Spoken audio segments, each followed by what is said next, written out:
here. There goes the and here goes your intro.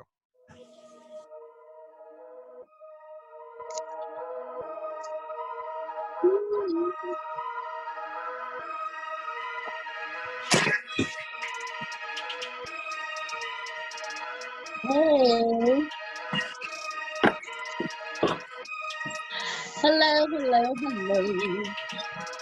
Vicarious life. Be like.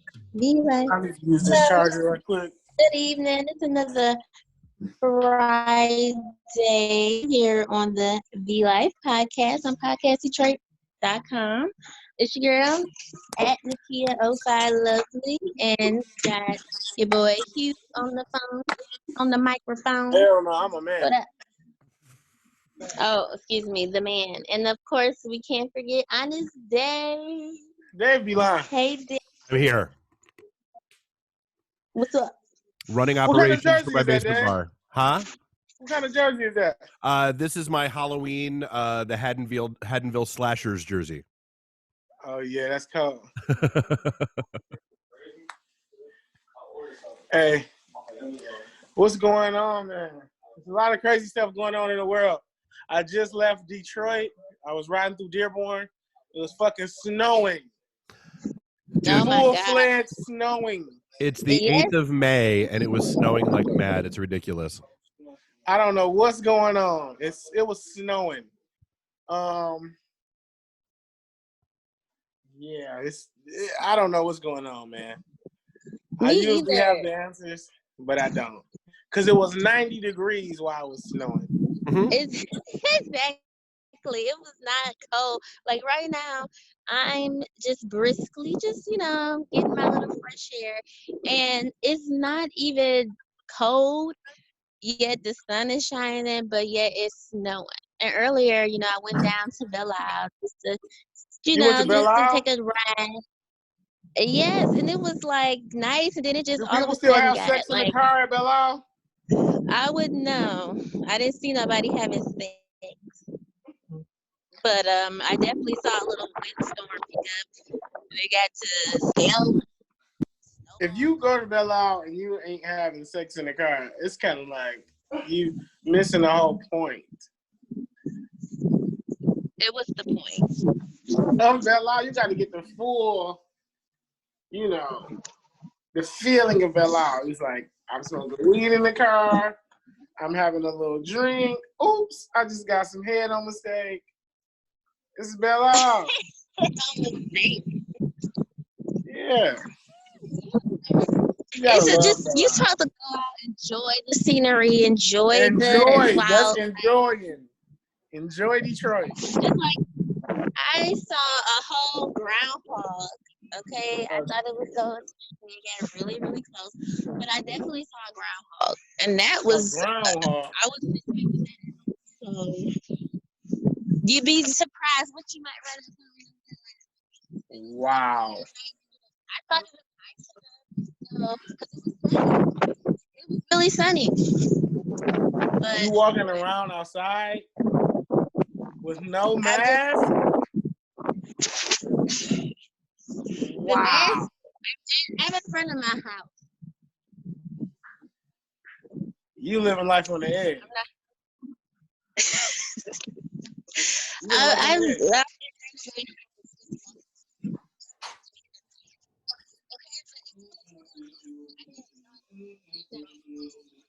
I can't hear you. I was like, yeah, you're walking around and you're losing your signal. Can't hear you. She just wants the sun to hit her. She wants that sun to make her skin glow.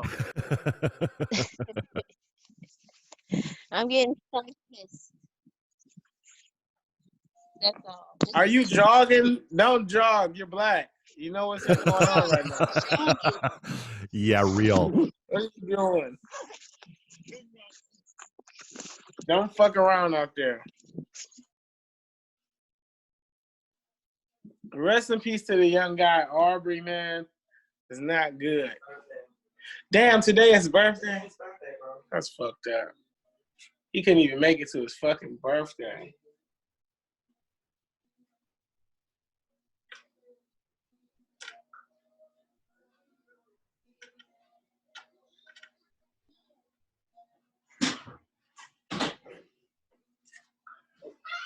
It's kind of paused. I don't know what's going on.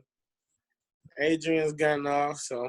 Yeah, I was like, that's the problem with trying to walk around is when you start bouncing between cell towers and that kind of stuff, you're going to lose your connectivity. I don't know what she was thinking, and she's gone. She drunk and walking. I'm not gonna lie, I just had a little shot of Patron Anejo with this blue Kool-Aid. Dad, this what you gotta do. This is what you gotta mix your next drink with. Whatever you're drinking right now, you gotta drink it with this. Get another one before they close. Texas Roadhouse, they have a blue Kool-Aid in a Okay. jug. Man, it's great. And then you can mix it with whatever liquor. I don't know what it does. Interesting. I'm a good mixer. I like stuff to mix with. I think it got Viagra in it. I'm not sure. Well, I made my way down and grabbed the limited release bourbon from Detroit City Distillery. What's that? It's bourbon that's barrel strength, so it's 120 proof. Damn. We should have did this podcast from your house, man. It hits pretty hard. You got a real bar. Not drinking that today. Drank that the other day, and it about took me out. Damn. I'm not gonna lie. Since we've been in quarantine, the only thing I've been drinking, I've had some 1942 Don Julio. I've had Patron Anejo. I think I had some Jack Daniels. I had it's Jack Daniels, some kind of Jack Daniels though. It's like a different. It's saying honey something. Oh, the Jack Daniels honey. Yeah. I like that one. I just drank it with Coca-Cola though. Yep. What else have I had? I had some regular Patron. I'm just mostly drinking vodka. I've had Hennessy. What else have I had? Oh, and I've been drinking the girls who make drinks in my neighborhood. They make drinks and they make like a frozen drink, and it comes with candy, a sucker. Okay. It's like gummy worms on your straw, lifesavers. One of the girls, her name is Marisha Taylor. She's from my neighborhood. Another girl, her name is Slush God on Instagram, and they make frozen slushies. I don't have anybody like that in my neighborhood. I think I feel like I should be that person in my neighborhood, but I don't have anybody. I don't have anybody like that in my neighborhood. They make crazy drinks. They make all the good drinks. You know what I'm saying? Yeah, they make a lot of good drinks, man. It's crazy. But yeah, man. As far as the podcast, man, I've just been seeing a lot of different stuff. I don't know if y'all know who Southwest T is, but in the urban community, in the hip hop world, and just a lot of people, they have a lot of respect for this guy. His name is Southwest T, also known as Terry Flannery. Okay. He was a leader of the Black Mafia family. And he was just recently released from prison. He was supposed to do 30 years, but he ended up doing, from 2005 to present day. And he was released on different things. And he's a very powerful guy. He's from Southwest Detroit, actually. And he made I think they said he made like $1 billion or something like that. Damn. And his brother, Demetrius Flannery. And he made a lot of money, and he made a lot of people a lot of money. So although he was a drug dealer, he made a lot of people a lot of money. He's a very powerful guy. His name is Terry Flannery. He's actually from Detroit, and he made $1 billion, probably more. And I just seen his brother. His brother is still in prison. His brother he doesn't get out to 2032, and they just recently released his brother's net worth as of this month, and it's still $100 million. That's crazy.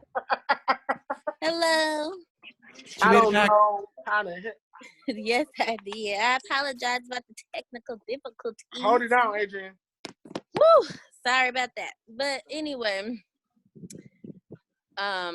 yeah, that was a nice. Yeah, I guess the connection was bad. I apologize about that, but I am here and I am back. Zooming and walking can be difficult. Right, I was trying to get away from another area, came to a whole nother area, and just went all the way, completely faded to black. But I'm back, and I'm happy to be back. So today, we were just gonna talk about, what's going on with the Ahmaud Arbery situation, and just how things have been developing and transpiring in our, Well, they finally arrested the two assholes. Exactly. And that's good news. Thank God. I know last week we did hit on Cato too, coming out of prison during the COVID-19. And, all of these things seem to just be, just some type of rising issue. So due to Hugh being, locked up, a black man being locked up before, and also he referenced the guy Cato who recently got let off, and then to hear this story about, finally seeing some justice for an African American man that was gunned down. Mm-hmm. What are your feelings about that? How do you feel? How do I feel? Yes, Hugh. About the man that was gunned down? Yes, do you I feel like justice is finally being served? No, I don't feel like justice is finally being served. I really don't. Sorry about that. I do not feel like justice is being served. How could they not being served yet? They only caught. That doesn't mean they're guilty. That they can still beat the case. Right. True. And what I've seen throughout my life, if I had to put my money on it, I wouldn't bet that they were going to lose. I would bet that they would win. I would bet that they wouldn't get a day in jail. I mean, for real. I would right. I would honestly say I would be stunned if that happened. I really, really would. In today's day and age, I don't think that Trayvon Martin Zimmerman shit. I don't think that flies anymore. I don't. Yeah, I just don't. I've seen some. Maybe I don't have. See, I'm biased because I've been to prison. So no, you're not biased. You have an informed opinion. Yeah. So I have never seen justice for us in big numbers. I've only seen the failure part. In the failure part, I've seen people go to jail that I know for a fact did not do the crime, and the person that actually did the crime go home. I've seen people kill people, and the person that didn't kill nobody, the person that didn't get out the car, the person that actually was never involved, go to jail, and they're still there right now. And they've been going probably since the 90s.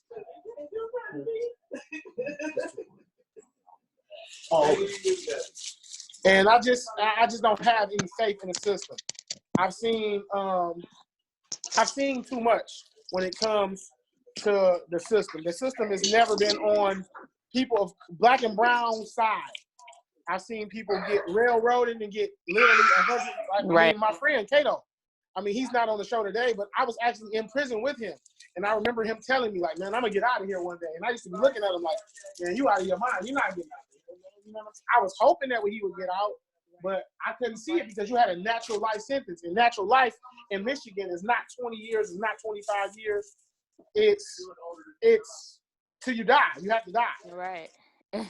Well, I mean, it is cases where people actually do 25 years and, you know what I'm saying, they can get out in that time frame. That's 25 or less. But a natural life. Natural life, yeah, that's the rest of your life. Like, that's forever. How do it feel to be a college graduate, man?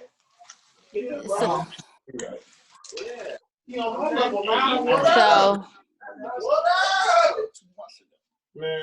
And see, and then another thing with this is, I didn't know that the guy Aubrey, he got killed 2 months. What was it, January or February? It was in February. I'm just now finding out about Aubrey 2 days ago. Exactly. And why I is didn't know that? nothing about him before Monday. Today is Friday. I'm just now hearing about this. You know what I'm saying?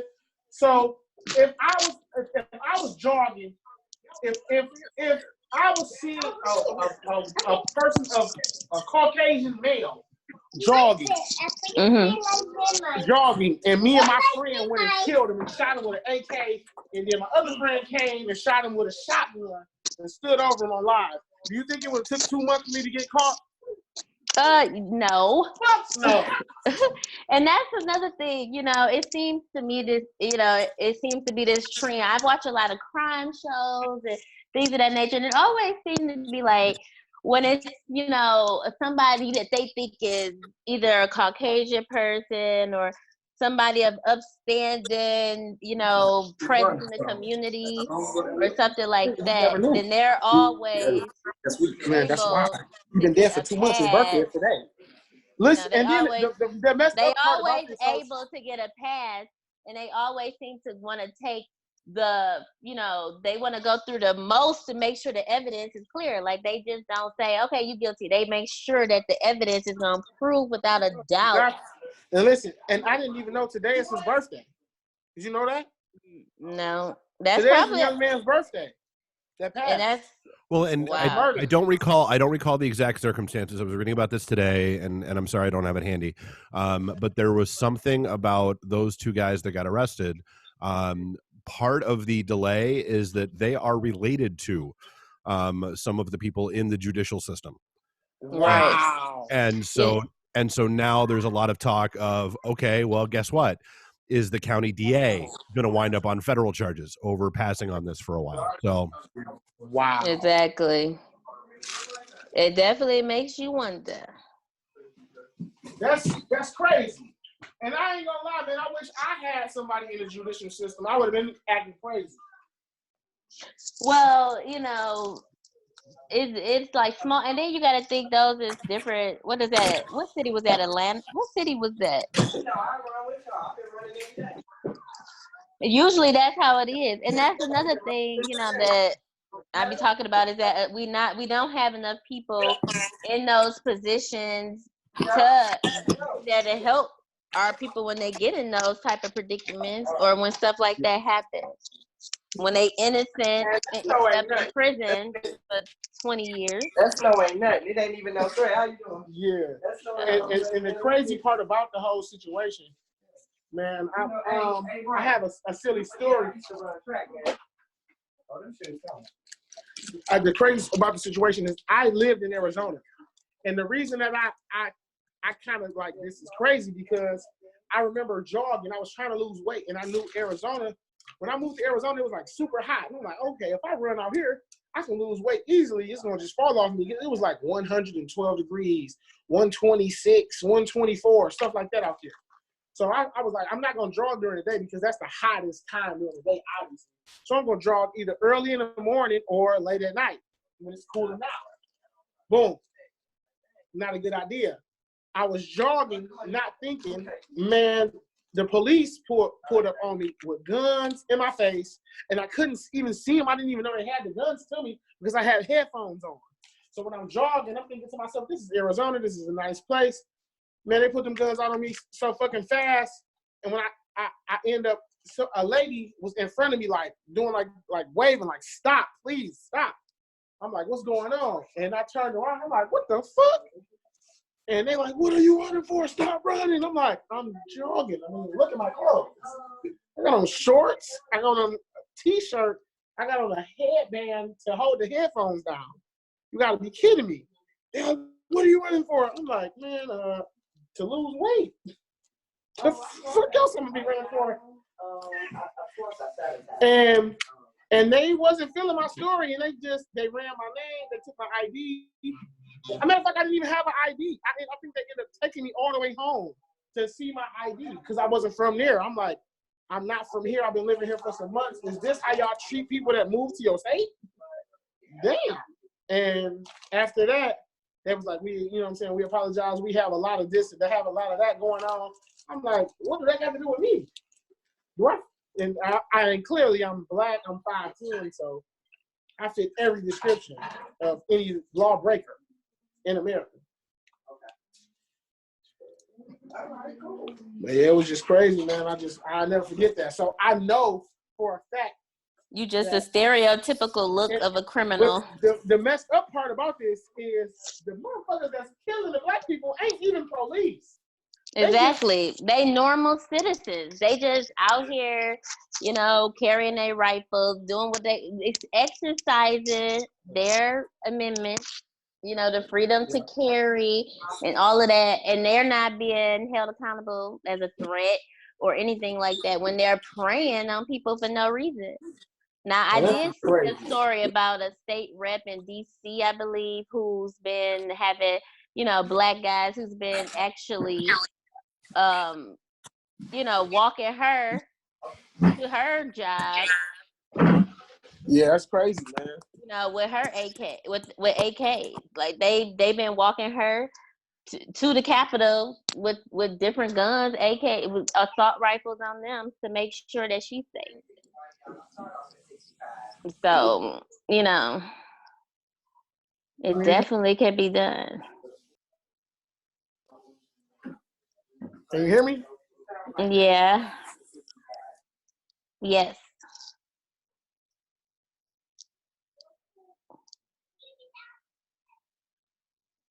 Hello? I don't know what happened to him. Well, anywho. He's still connected to audio. Oh, he's trying to come back. Oh, okay. I was like, I can hear him. So, anywho, I just do think that we need to shine some limelight on the people that are innocent, that are going. Yes, you can hear you. Yeah. You good? Yeah, can you hear me? Yes. Oh, okay, I'm good. You sure? I promise. Okay, good. So, just piggybacking off of that, well, we know that it's obviously an injustice in our system and et cetera, et cetera, et cetera. But, going back to the people who are innocent that have, been exonerated from charges, and people that are not always in high profile cases or in high profile situations that don't get the opportunity to get those chances to get out. Like Cato, for example, it's still people that's locked up right now, still waiting for their opportunity. Also, we hearing about, what's his name? Big T. Southwest T. Southwest T, yeah, from that's Black. Good, Black I come from a certain place, so when people like him get released, I feel good because I feel like we got a break crime. You know what I'm saying? Exactly. Even though he did what he did, even though he, you know what I'm saying, it wasn't like he was out here raping kids. It's not like he was out here a sex offender. You know what I'm saying? I feel a certain type of way about people that do that, and I feel, to me, he was just trying to feed his family and feed his neighborhood, and he did it in such a good way. To me, my personal opinion, where I'm from, we love him. You know what I'm saying? Yeah. I mean, I'm assuming his environment and where he came from played a part in his decision making. Obviously, he had enough brains and success. He had enough book smarts to be able to do something different. But sometimes we make the choices we make because we want the easy life, the fast money. They could have easily started a clothing line or, whatever, music business. They did everything, though. But nothing was going to be bigger. They did everything that you could name. They got real estate. They got commercial property. They got... No, during. I don't believe that. No, I'm they saying, made a lot of legit money. After they already had made the money illegitimately. Of course, you got to start somewhere. I mean, yeah, but you could have also made other moves. But that's why I feel like nothing was gonna make them $1 billion. Let's just be real here. Nothing was gonna make them boys no billion. None of that shit that you was finna name was finna make them boys no billion. Not $1 million. You talking about $1 billion? Nothing was gonna make them that money. Let's just be serious here. They Okay. took a chance, you know what I'm saying? But nothing was gonna make them that money. Oh, we have our special guest live, Mr. No, it ain't. The Comeback Kid. What up, though? He's a prime example of everything that we've been talking about today. Can he hear you? I don't think so. Turn the audio. Yep, there you go. You should be able to talk now. Yo. What's good? What's goody? What's going on, man? What's What up, up? my guy? What's going on? Y'all got me on the V Live, man. Podcast Detroit, man. So what's going on? You, AD, you know what I'm What saying? up? On the building, 05. Right. Going on, I just, man? I had to post that throwback of Hugh today and myself. We was keeping it all the way live. Man. Oh, yeah? In 05. No, fine. We was just talking about, we was just on here talking about how, like, Southwest T has been released. Kevin Harrington, we call him Kato, he's from our way. He was released. And people like him, you know what I'm saying, from where we from, we love and respect those people at a higher level. You know what I'm saying? And we're happy that they home. Some people are mad that they home, but the ones to us that matter, we love that they home because it's feel like one of us got a break because so many of us are in the system and they probably will die and never get a break. That's facts. I was in prison for 12 years and I watched a lot of brothers that was either innocent or fighting their appeal. Some of them not make it home and die in prison, man. So it's a real thing to see a homie that we know personally. For me, family by marriage, man. So my cousin. So it was more of a personal investment for me. But I'll dive more into the story behind that with Kato once we get on going. Yeah. I don't want to be the narrator. I'm gonna let y'all do y'all thing, how y'all do your thing, jump in, you know what I mean? I'm just excited today to be on here actually with you and Adrian because, for me, man, I take pride in Inkster, man, and from being from a small town, man, a lot of us ended up dead or in jail. For me, I made a comeback, and to see you guys steady prospering, not have to go through incarceration yourself, coming from a hood like this, man, is an honor and a blessing.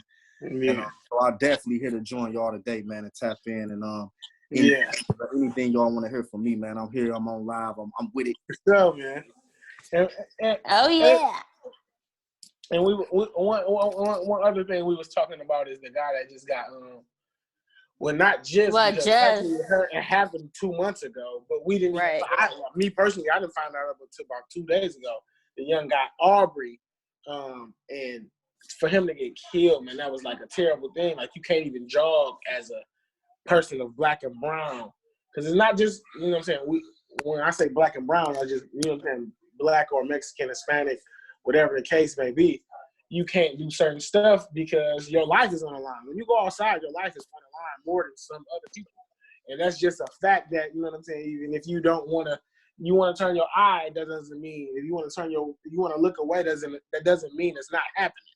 It's really happening out there. You can go outside and just go jogging and come back in the morning. Get blasted. And get killed.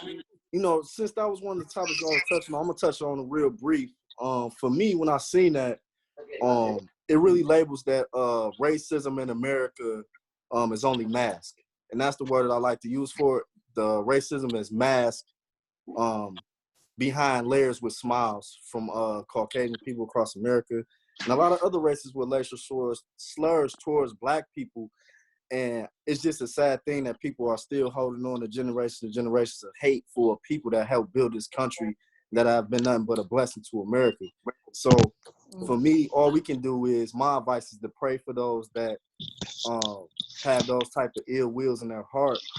And, hopefully it won't be one of our children becoming victim to these things. And or us. Just merely jogging, bro. Like, that's scary, bro, because that's what I wanted to ask. Sorry not to cut you off, but just as being, Black men, and Hugh, you have a son that's a young black male in America. Like, how do you feel just sometimes, driving, just doing normal activities? Like, sometimes, you don't even feel safe. It's like, I And even know at I'm times gonna tell you something that's even crazier. For anybody that does not have a felony, I advise anybody to exercise the right to use your firearm or carry a firearm. If you can have a firearm, carry it. I can't carry a firearm. I actually went to prison for a firearm, and I can't have a firearm. But if you have the right, please exercise that right, because that firearm may save you one day. Right. And I'm in agreement and concurrence with that, what he was saying about the firearm. If you had the ability to have a firearm, definitely carry the firearm, man, to protect yourself, and merely using it just to protect yourself.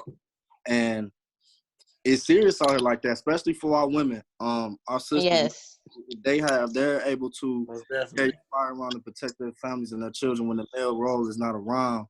Yeah. It's imperative. I agree. it is definitely imperative, I gotta because carry a slingshot. you better carry some Oh mace. man, me too, bro. I can't walk with no pistols either. That kid And gotta have security or something. You know what I mean? Right. Well, I mean, that's an idea. You can hire people to do that for you that are, licensed to be able to do that. You'd be surprised how many people. Off parole. Now, let me say something. That's true.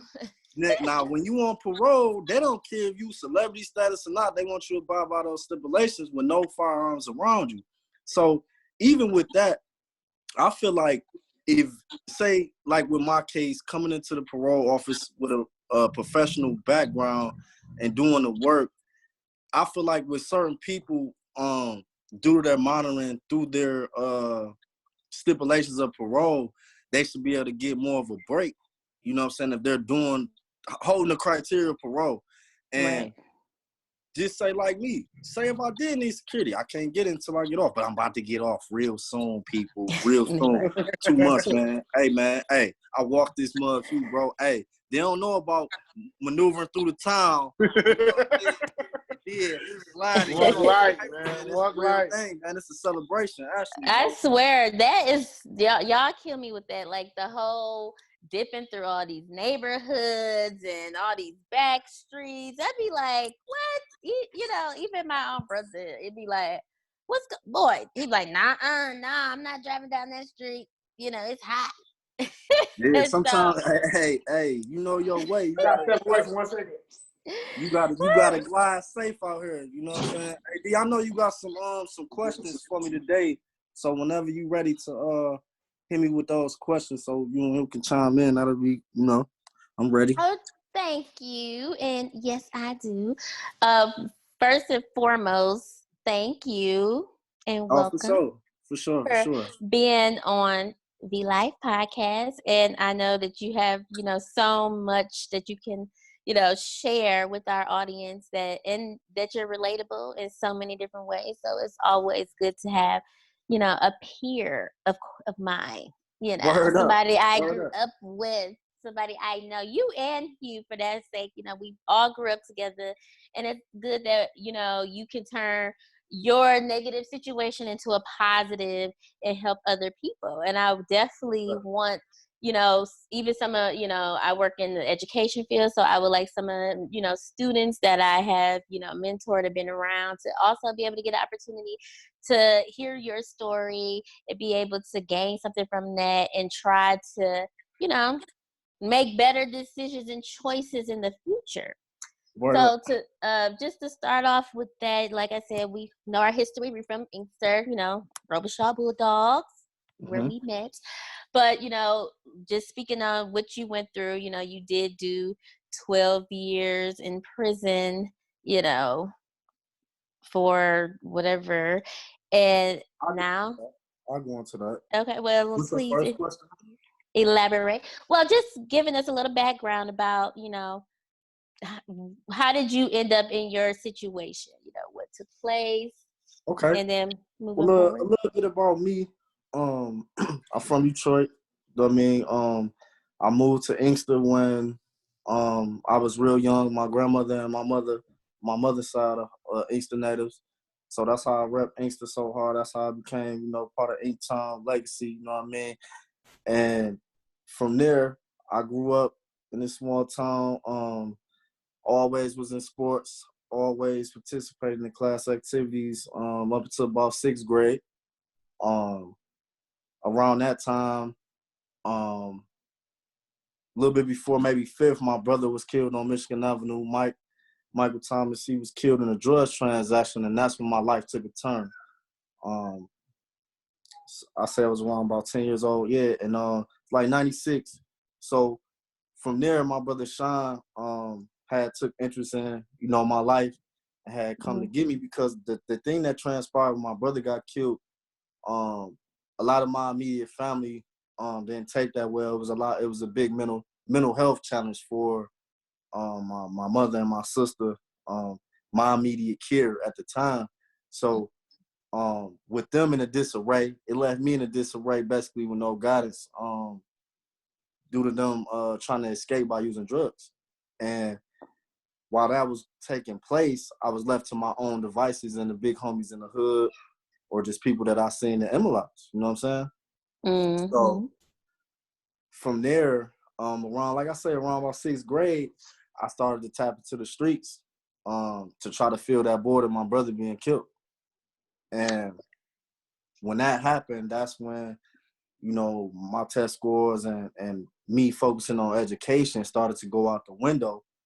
And from there, say a couple years later, maybe 3, I caught my first case. And my first case that I had caught as a teenager was it actually was a stolen car case. I didn't steal cars. I actually was at Robichaud. So the truth behind my first case is I was at Robichaud. My man then was stealing cars. I was getting a ride from the school because it was snow out. And it was just my luck. It was a whole bunch of police cars over in Compton from those that's from the town that know what Compton is. It's a hood in Inkster that we call Compton. That's the hood I grew up in. And we was riding on the block. It was a multiple police car. And the older cats got away. I got caught. You know what I'm saying? So I had to It's always the young one. So I ate that case about that car, went laid down, came home. So now this happened, I was around 15. I came home about 16. And then within that, I got back in school, went up to Ann Arbor with my brother Sean, got my grades intact, life was moving. I had a probation agent that was riding me, so I ended up going into a placement for smoking weed, for drugs or whatever. So I broke out the placement, and when I broke out the placement, I came to the hood. I got caught with an AK-47 and like a 4 ounces and a half, a big of dope. I was 16 in the house. Jesus. And why did I have an AK-47 at 16 years old? Because I was in an impoverished neighborhood selling drugs I wasn't doing right, and I could been a victim of getting robbed or whatever the case may be. So, right. So to fast forward, not to cut you off. I'm going to fast forward it to how I went to prison. All right?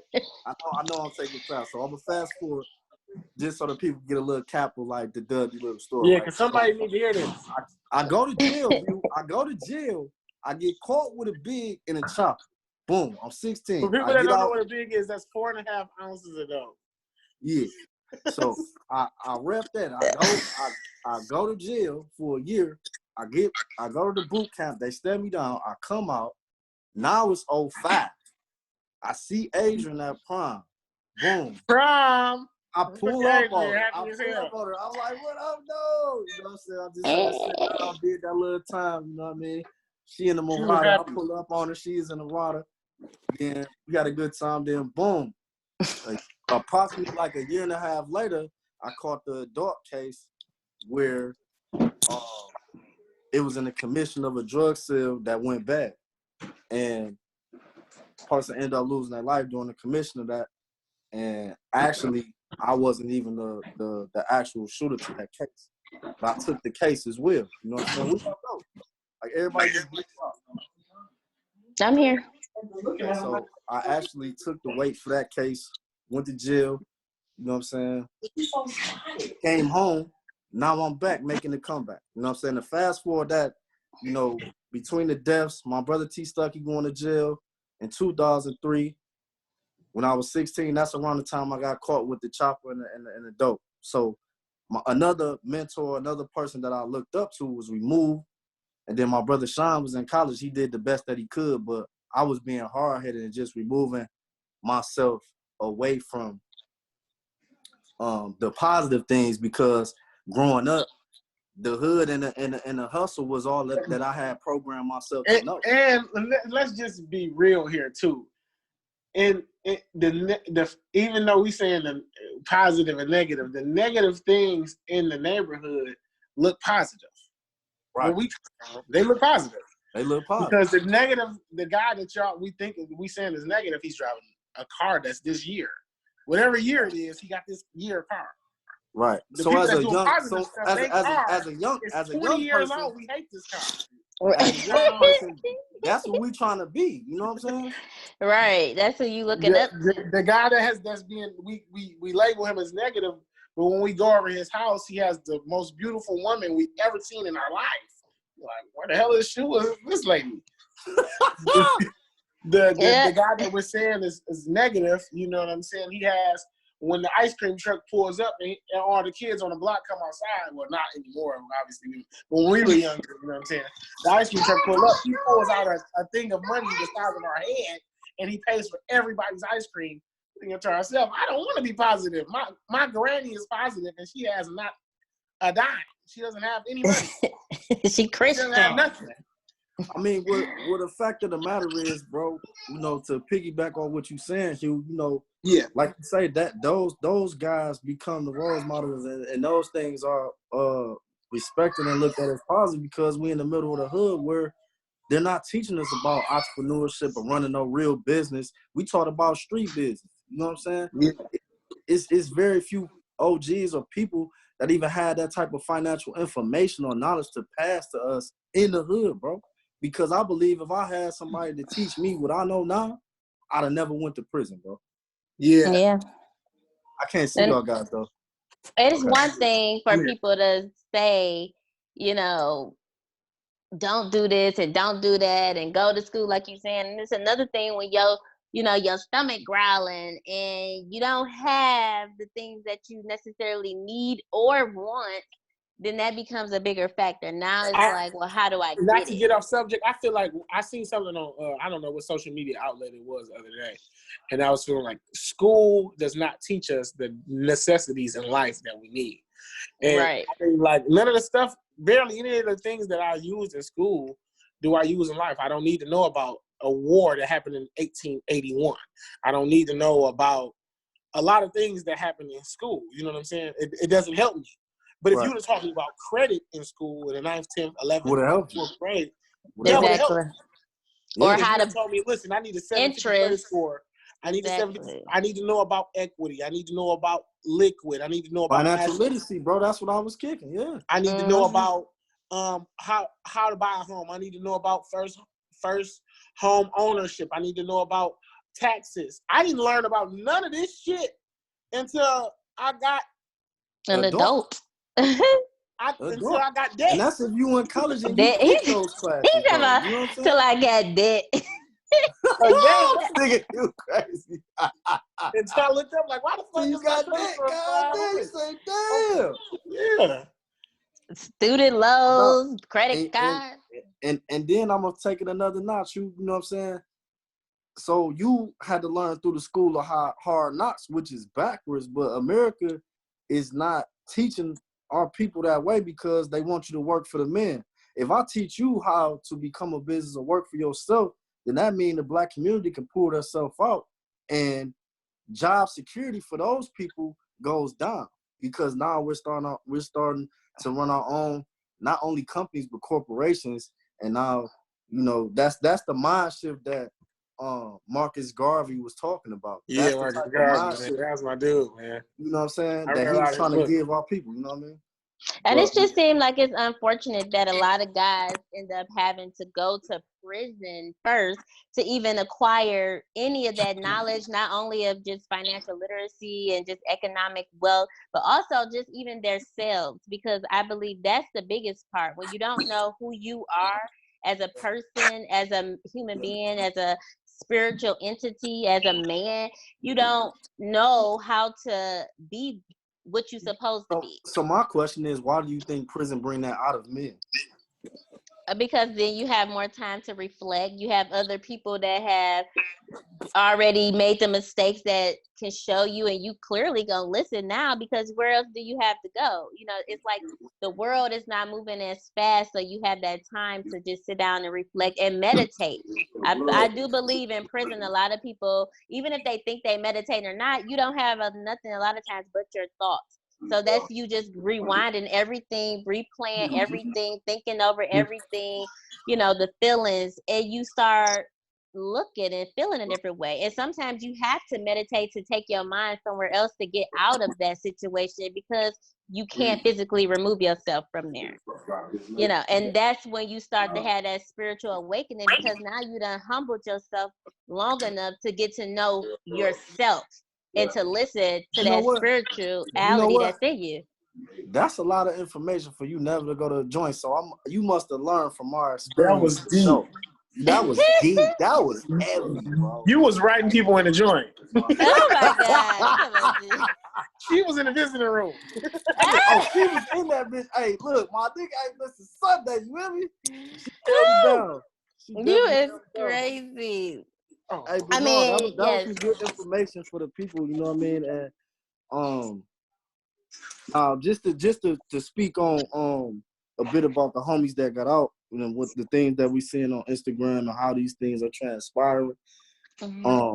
It's a true blessing. But what I want to say about it is, first of all, I want to talk about the homie Kato, Kevin Harrington, because this is a brother that I went to prison for 12 years, and I could say I did about off and on through prison about a hard 4 or 5 years with Kevin, where we walked the same yard, or where he was in the dorm down the little hall down the street from me, where we ate together, we read books, you know what I'm saying? We highlighted his case, we went through his case together, you know, and he kept a morale that was so positive, and he was focused on cracking the code and exposing that he was an innocent man, you know what I mean?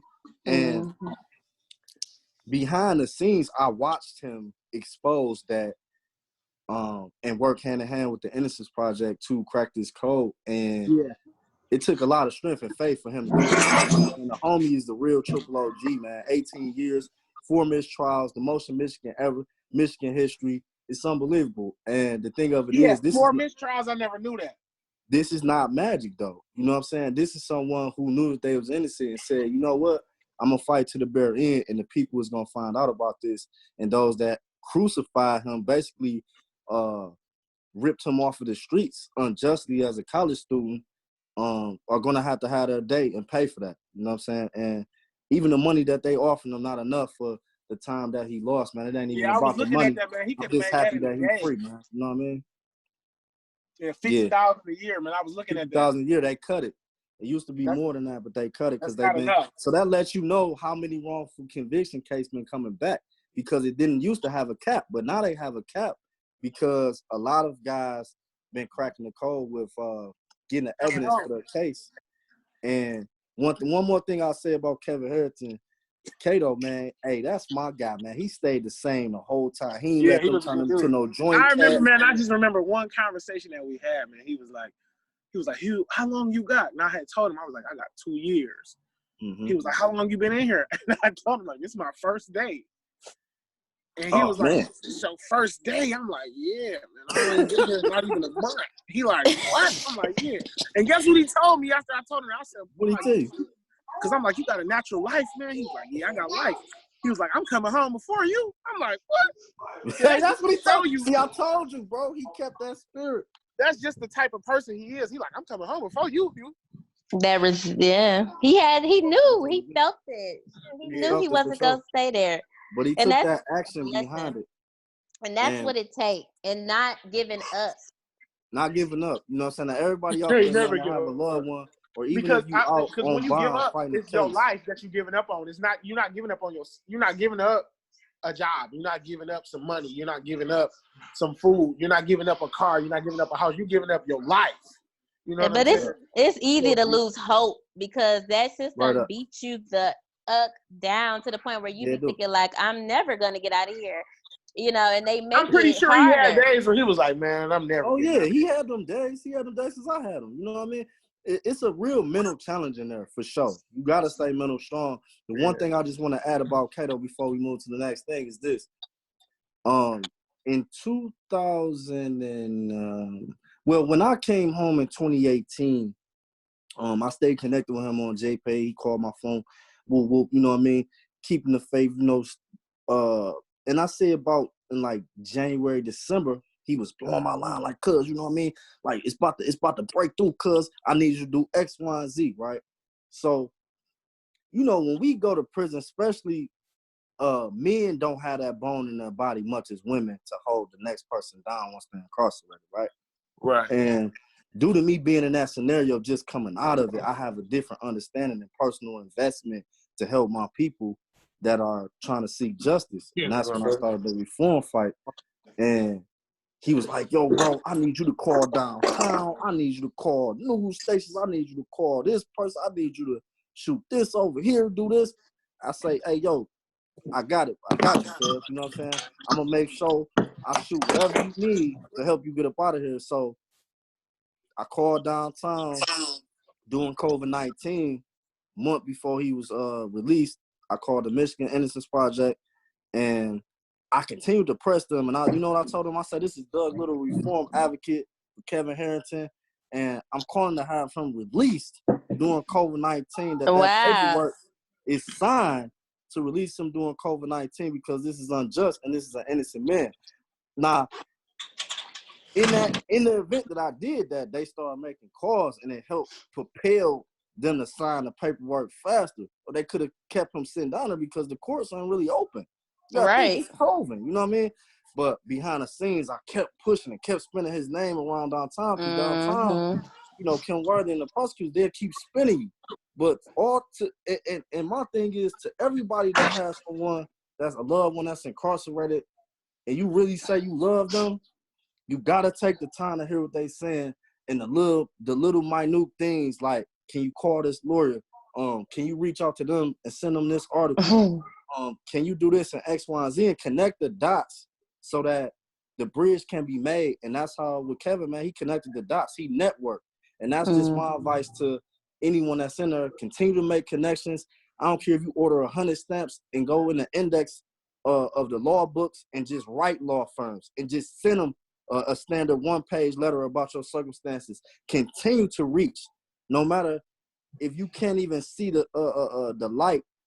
You're at the beginning of the tunnel, but you got to fight through that fire, and you got to be determined. And that's what Kevin Harrington was, you know what I mean? So he definitely was, and obviously it worked because he's free and home right now. And we hope to hear his story soon.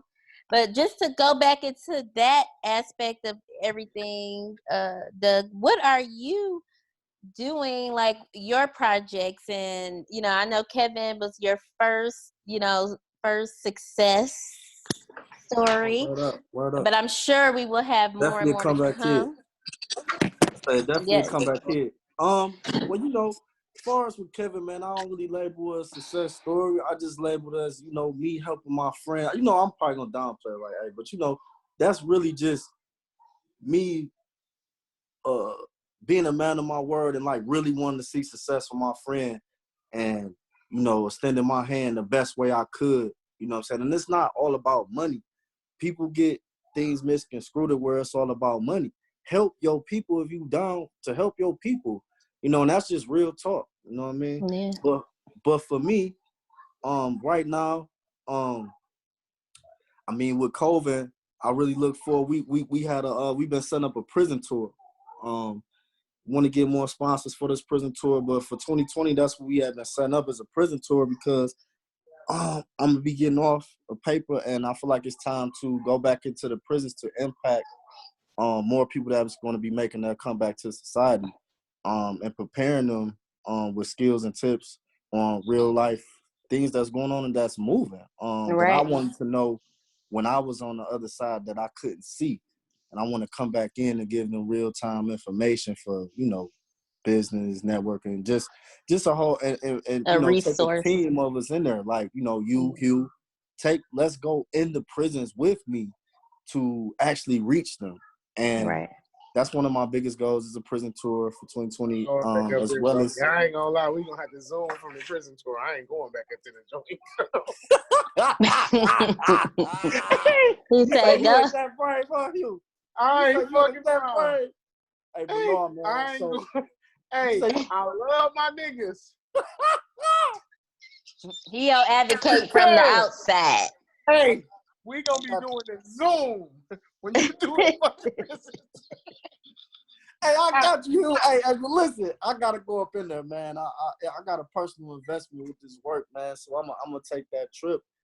And any support that y'all give me from the outside in, man, it's all good to be able to help Definitely. them. Now, did you plan, like, do you hope or plan to, like, team up with some people that's also doing the same thing you're doing, like Meek Mills or, Kim K, any of those names? Because they're, on that same path, doing the same thing. I feel like, I've been doing the work on Instagram, you know what I'm saying? And the work is solid. I have some connections. I've been taping for some shows before COVID. So I got some connections behind the scenes, man. We'll see where it go. The biggest thing is showing the work, and people will join in and help and give a helping hand with seeing the work. So things like that, I believe just doing the work, and then that type of assistance will come. You know what I mean? Yeah, I believe it will too. We're definitely rooted for you. We definitely gonna be here to help in any way, shape, or form. Obviously, here to support and to get other people involved in supporting that same aspect, because we all have a family member or somebody who's may have been in that situation, right? Sure. Incarcerated, been incarcerated. One thing about what I'm doing is my t-shirts and hoodies right now are on Instagram. They're on my site, Comeback Kid brand, and I'm donating proceeds to help New Era Detroit and just other nonprofits and Endure Detroit and other nonprofits that's been doing wellness calls for elders, provide milk and pampers for infants. And whoever buys merch for me, I'm automatically take a % out to be able to donate to these organizations during this pandemic time. So y'all definitely can tap in and hit the link, Comeback Kid brand. The link is in my bio on Doug D. Little. As well, everybody don't know I own a sneaker store online. I am the shoe plug. You need some Yeezys, some retro Jordans, whatever it may be. Tap in, man. I want some Yeezys. I got y'all. Yeezys. Okay. Check I'm gonna me need out. that. Get with me. That give me that code, that Mother's Day code. You want that discount code, my She talking about the Mother's Day code. She said the Mother's Day code. I forgot. Shout out to all the mothers, man. It's Mother's Day. Shout out to all the mothers. The grandmothers. Fuck it, even shout out to the deadbeat mother. You still a mom. Shayna, Consequence Media Group. Hey. Yes. Shout out to the good moms, the bad moms. Just, if you a bad mom, just step your game up. Take care of your kids. Stop dropping them off to grandma. Word up. What he said. Even, you know what? Shout out to the stud moms, too. They good. You know what I'm saying? Even the moms? The stud. Stud. You know the little studs. I don't even know how they go on that road, bro. Like, I'm lost. The step studs. Oh, the step studs. I'm not about to play with studs. Step studs. But you know what? They be doing a good job, man. I be seeing them two girls. I have to. With a little girl or a little guy. And they be trying to help them with the little boys and keep them straight. So shout out to all the people that's raising kids, because that is a lot. And obviously now every parent knows that these kids ain't no joke. They've been at home now with y'all, so you know what they really do in school. Right. That's just an FYI. But I definitely Hey, I had a question for you. You know what I'm saying? Dealing with DPS, I know that you work in the school system. Actually, I spoke at the high school. What's that? University of Prep. No, the middle school that you work at, and I had a great time. I think they had a day Yes. called Empower Me. Was that an Em- Empower em- Me? Empower you. Empower You Day, right? And they Yes. run me on, and I just want to talk about that a little bit. It was a real great time because the actual group of guys that I was invited to speak to, those youth was in 7th grade, and that's around about when The it got age. cracking for me. So I really lit that conversation up for those young guys because we're like girls to bullying to just a lot of things moving around in life started to happen in 7th grade. So I had a great time at University Prep, and shout out to University Prep Detroit for inviting me. I'm Shout definitely look out, forward to you coming to prep. me. Yeah, I definitely look forward to coming back. Hey, so hook that up. When this COVID is over, I'll definitely make an appearance. Yes, I definitely would love you to come back and make an appearance again. You know, because like you said, that age, that middle school age, 14, 13, like you said, those are the impressionable years where, you know, you're Yeah. going to really get into wanting to have things, peer pressure, wanting to look like everybody else. And those influences such as, you know, rappers, people in the street, like we talked about, they become a big deal. And that's when those Right. kids, like you say, start making choices that could lead them into all different types of avenues of life. So we definitely been trying to prevent that. I know I do some mentoring on the side with young girls and guys because That's sometimes dope. I feel like we leave our young men out sometimes. I know men usually try to deal with men, women always try to deal with women, but sometimes guys, they you'd be surprised the things they still want to know and still ask and want to know from a woman's perspective as well, because Right. maybe their Right. mothers aren't giving them that, or they're not getting it Or at not home, present. You know what I'm or saying? not present, exactly. And not just because they're out partying, because I do want to make that a note, because all mothers or parents are not always out partying and doing stuff. Sometimes they work, and they work 12 to 14 hours and all type of different shifts where, you know, they just So can't be how do there. you handle, I got a great question. Hey, Hugh, chime in on this one, bro. So if it's a single parent mother, Hugh, and how do they balance with the work hours? Like, it's like non-intentional neglect, but like Right. what do you How they put in balance? place to fill that time for the kid? What would you tell them? Like, what is the option for that, bro? I'm not gonna lie, man. Hugo. You gotta. Sometimes the kid's not gonna get your 100% time. It's impossible. Right. Especially if you're trying to better yourself, better your life, and better your child's life. You can't be there 100% of the time. Right. That's true.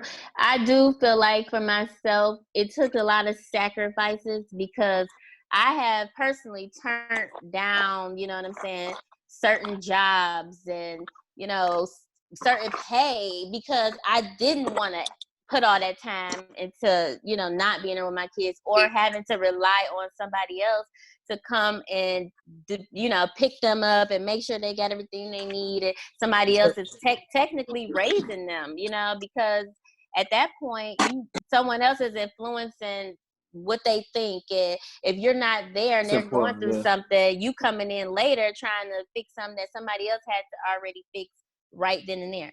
So I definitely made sacrifices to be there. And now that I have a teenage daughter, it's even more important for me to allocate time for that. So to me, it's nothing more important than making sure that they have what they need from me, because I have, you know, been in that situation where I didn't almost get everything I needed from my parents. And I'm sure a lot of us been in that situation where we didn't get all those things. And I want to make sure that they Yeah, don't it's kind of like lack. spreading the time out. You know what I'm saying? Right. Like doing your best. It's kind of messed up Balance. because If I'm gonna give you a reality. You know what I'm saying? Like, my father was in prison for a lot of years. You know what I'm saying? And I met my father. You know what I mean? And it's kind of like when you think about it, like, man, your time is something so valuable.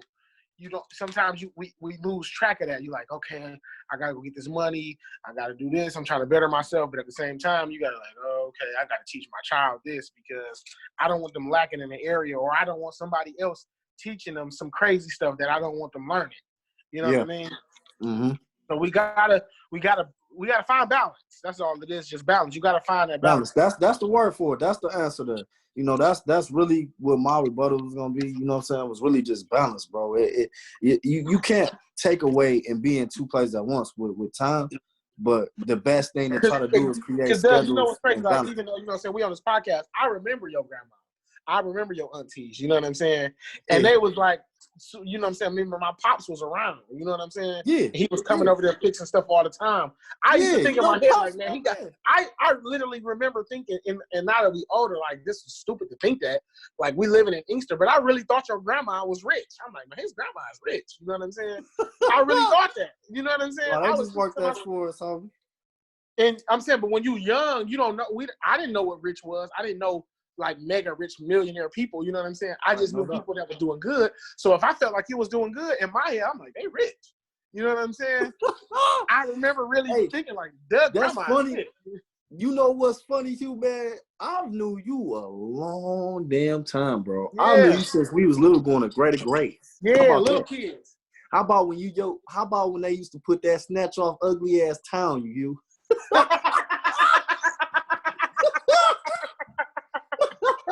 You thought I forgot about that ugly motherfucker, you?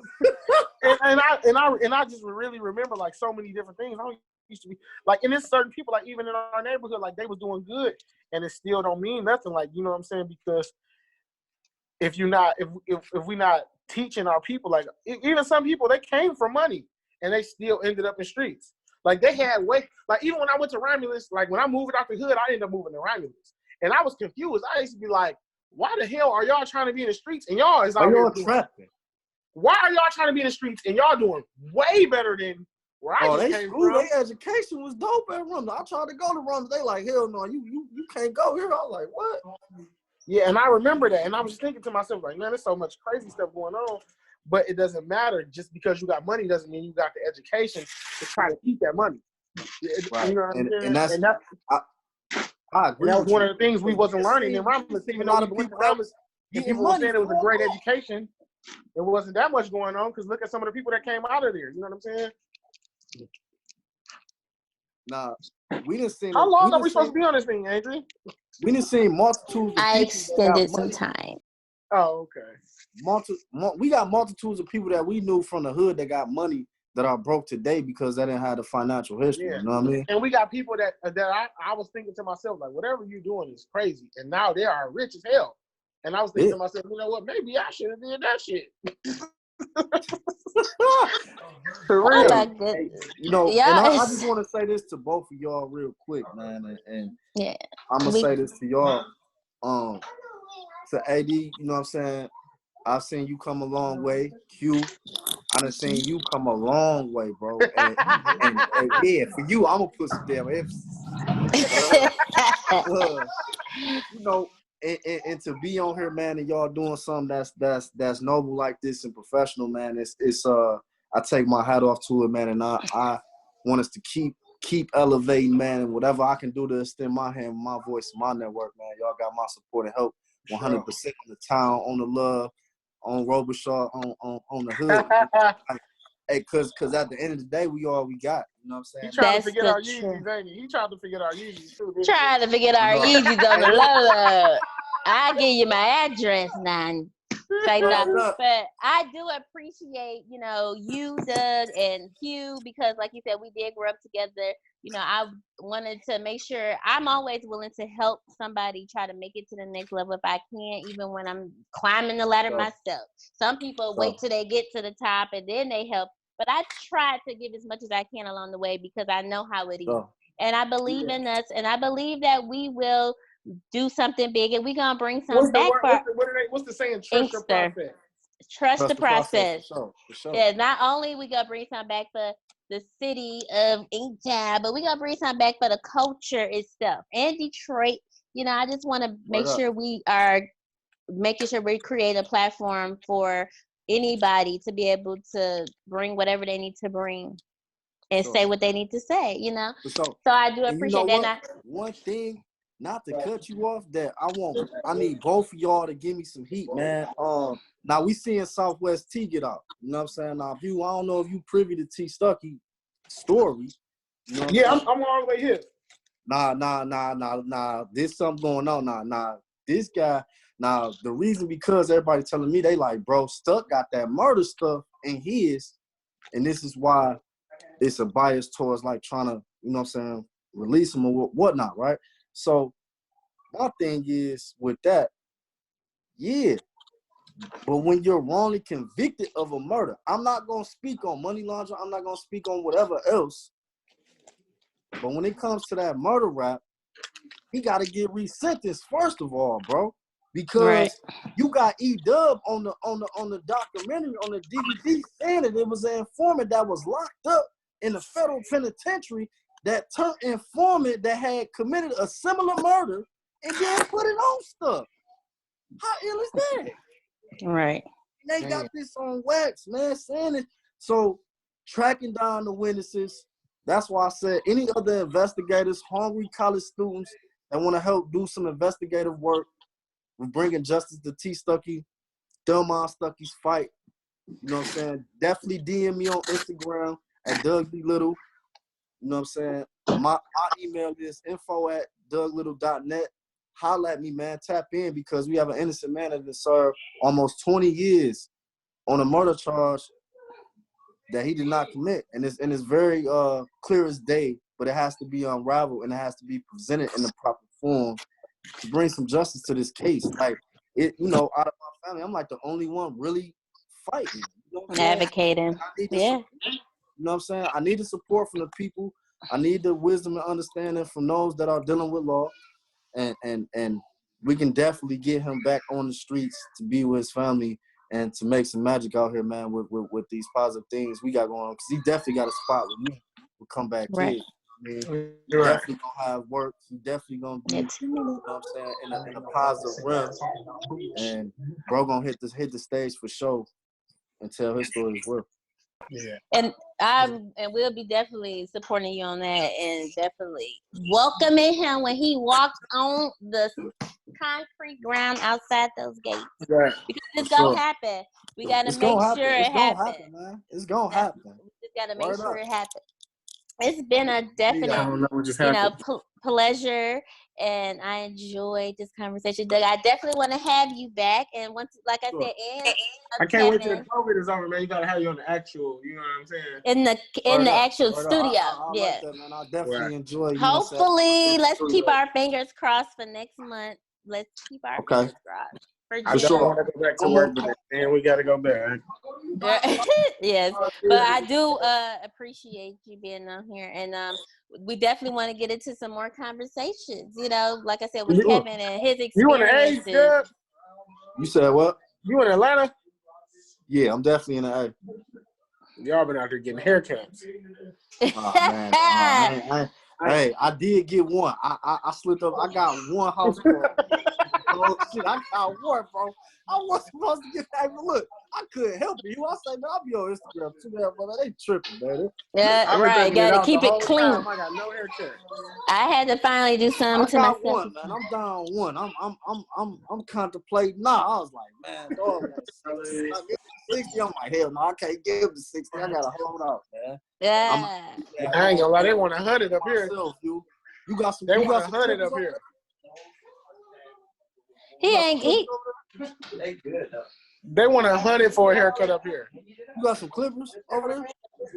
I ain't cutting my junk. I'm letting it go on till she lifted the band. I mean, I could do a little tighten up. You know what I'm saying? Nope. I could do a tighten. I'm thugging it all the way out. Okay, I see. I feel it. Your line gonna be so crisp when it's done with this. Oh yeah, exactly.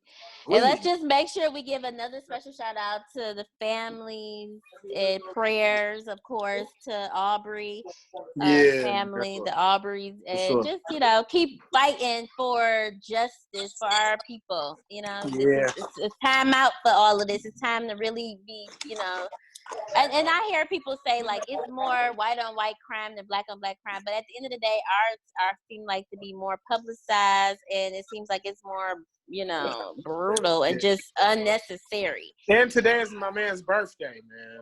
Exactly. So Today happy is Aubrey's birthday, birthday? Yeah, Ahmad today.